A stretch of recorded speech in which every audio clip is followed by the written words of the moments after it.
ताकत से उनके जीवन में आया। वो कहते हैं, मेरे सदगुरु दीन दयाल काग से हंस बना।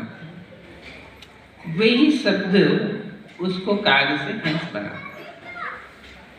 तो वो राम स्वरूप दास जी साहेब के गुरुदेव थे, महान बालक साहेब है ना। हाँ, महान बालक दास जी साहेब से उन्होंने ज्ञान दीक्षा प्राप्त की और पूरे इस क्षेत्र में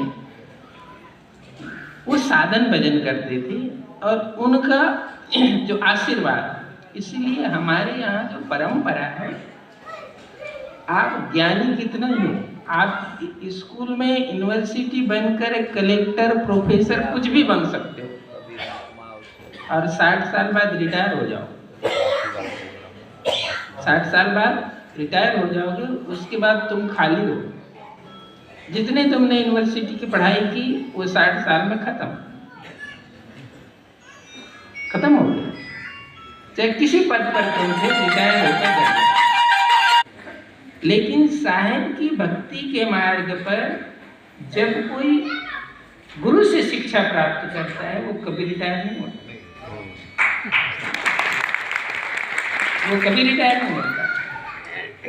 इसलिए गुरु से जब तक दीक्षा उपदेश नहीं मिलता है, सदगुरु के मार्ग में उसका जीवन और जीव दोनों अधूरा है, वो कभी पूरा नहीं हो सकता।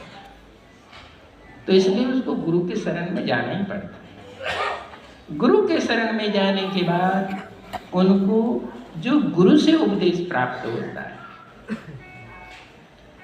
उस आत्मबल से, उस साधन से उसकी जो आगे की यात्रा बनती है, वहाँ भक्ति खिलती है, वहाँ भक्ति सुगंध से भर जाती है, वहाँ जीवन आलोकित होता है।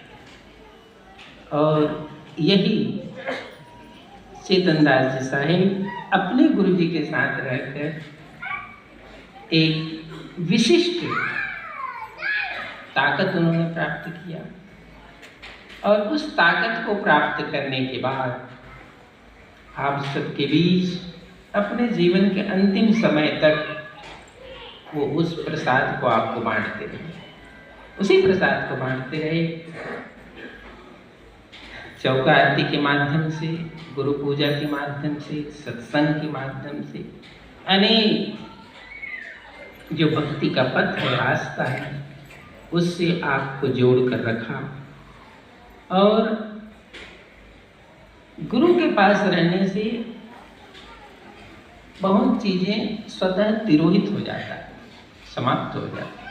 यही गुरु के पास रहने का भाव। जैसे उनका स्वभाव था महान चेतन साहब का।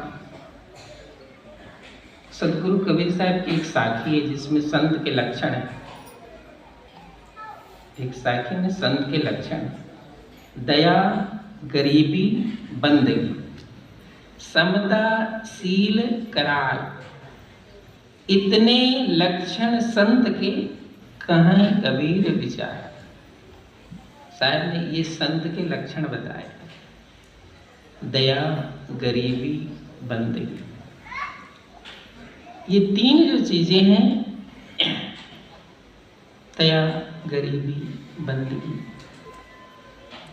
ये बिना गुरु के ज्ञान और बिना भजन के नहीं आता है। गुरु से ज्ञान प्राप्त करके उसको तुम कुछ भजन सुमरन करोगे तो ये फिर स्वभावतः जीवन में आता है। दया भी आ जाएगी, विनम्रता, गरीबी का मतलब होता है विनम्रता।